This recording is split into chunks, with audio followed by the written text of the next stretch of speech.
Jumpa lagi saudaraku dalam Renungan Harian. Salam sehat, penuh rahmat Tuhan sertamu. Untuk renungan hari ini, saya memberikan judul Gadung, yang didasarkan pada Injil Yohanes pasal yang kelima, ayat 6 sampai 8. Ketika Yesus melihat orang itu berbaring di situ, dan karena ia tahu bahwa ia telah lama dalam keadaan itu, berkatalah ia kepadanya, "Maukah engkau sembuh?" Jawab orang sakit itu kepadanya, "Tuan, aku tidak punya siapa-siapa untuk menurunkan aku ke dalam kolam itu ketika airnya mulai terguncang. Dan sementara aku menuju ke kolam itu, orang lain sudah turun mendahului aku." Kata Yesus kepadanya, "Bangunlah, angkatlah tilammu, dan berjalanlah." Saudaraku, gadung adalah sejenis tumbuhan berumbi dari keluarga uwi-uwian yang pada umumnya dimanfaatkan sebagai tanaman pangan. Produk gadung yang paling dikenal adalah dalam bentuk keripik, meskipun rebusan gadung juga dapat dimakan. Meski dapat dimanfaatkan sebagai tanaman pangan, sesungguhnya umbi gadung ini dikenal sangat beracun. Zat racun yang dikandungnya adalah Dioskorin, Diosgenin, dan Dioxin. Pada zaman dahulu, umbi gadung ini digunakan sebagai racun ikan atau dioleskan pada mata anak panah. Orang yang terkena racun gadung akan mengalami rasa tidak nyaman di tenggorokan, yang berangsur menjadi rasa terbakar, diikuti oleh pusing, muntah darah, rasa tercekik, mengantuk, kelelahan, dan sampai pada kematian. Walau beracun, ternyata pemanfaatan gadung sebagai bahan makanan ini sudah terjadi sejak lebih dari 4 abad yang lalu. Sejarah mencatat bahwa ketika terjadi pengepungan Batavia pada tahun 1628, masyarakat Batavia mampu bertahan hidup karena mereka mengonsumsi gadung. Wilayah penghasil gadung itu sekarang dikenal dengan nama Pulau Gadung. Pertanyaannya adalah, bila gadung ini sangat beracun, bagaimana mungkin umbi ini dapat dimanfaatkan sebagai bahan makanan? Sebelum dikonsumsi, pastilah gadung ini diperlakukan secara khusus untuk menghilangkan kandungan racunnya. Ada beberapa cara yang digunakan bergantung dengan daerahnya.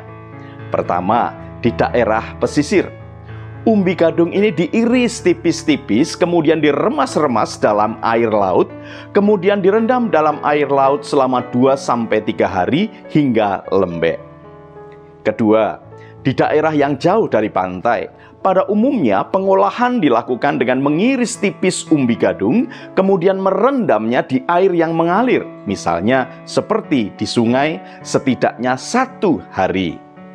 Ketiga, umbi gadung diiris tipis, kemudian dicampur dengan abu gosok dan diremas-remas, kemudian direndam dalam air laut atau dipendam dalam tanah selama beberapa hari. Setelah melalui perlakuan tadi, gadung dicuci hingga bersih, dijemur hingga kering, dan baru dapat diolah. Tahapan-tahapan tadi telah mengubah gadung yang beracun itu menjadi bahan makanan. Saudaraku, upaya membuat gadung yang beracun menjadi bahan makanan ini mengingatkan kita tentang usaha yang harus dilakukan oleh anak-anak Tuhan agar membuahkan hasil. Iman bukan hanya soal keyakinan di dalam hati, melainkan juga tentang ketekunan untuk berupaya dengan pertolongan Tuhan. Kisah orang yang lumpuh yang menunggu 38 tahun di tepi kolam Bethesda agar mendapatkan mujizat kesembuhan menunjukkan bahwa pikirannya telah membelenggunya sehingga ia hanya pasrah dalam ketidakberdayaan manakala orang lain selalu mendahului dia. Betapa tidak, Merespon pertanyaan Tuhan Yesus yang bertanya, "Apakah engkau mau sembuh?" Ia menjawab, "Tuhan, aku tidak punya siapa-siapa untuk menurunkan aku ke dalam kolam itu ketika airnya mulai terguncang.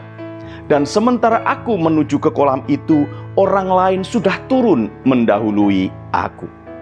Nampaknya 38 tahun penantiannya tidak membuatnya belajar dari pengalaman. Pikirannya terbelenggu pada tidak punya siapa-siapa yang menurunkan aku. Bila memang tidak punya siapa-siapa dan tahu bahwa ia selalu didahului oleh orang lain, mengapa ia tidak memilih tempat yang terdekat dari tepi kolam? Nah, oleh sebab itulah Tuhan Yesus menghampiri orang ini dan mengubah pola pikirnya untuk do something, bukan hanya menunggu dalam ketidakberdayaan.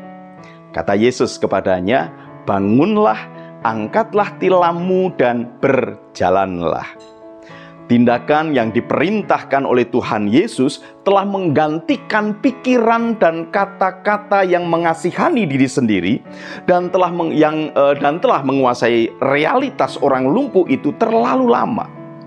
Benar bahwa menunggu dengan sabar adalah buah dari roh, tetapi ada saatnya di mana kita harus melakukan sesuatu, bukan? Saudaraku, kadangkala kita terbelenggu pada perasaan tidak berdaya sehingga gagal untuk move on. Ingat bahwa iman tanpa perbuatan adalah mati.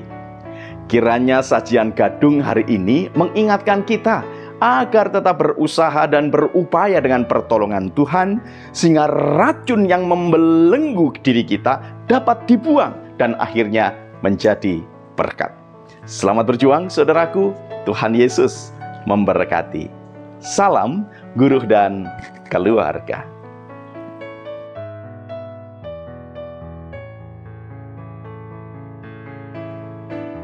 Saudaraku, mari kita berdoa. Ya Tuhan, ada kalanya kami mengasihani diri sendiri sehingga merasa tidak berdaya dan tidak mampu untuk keluar dari belenggu persoalan kami.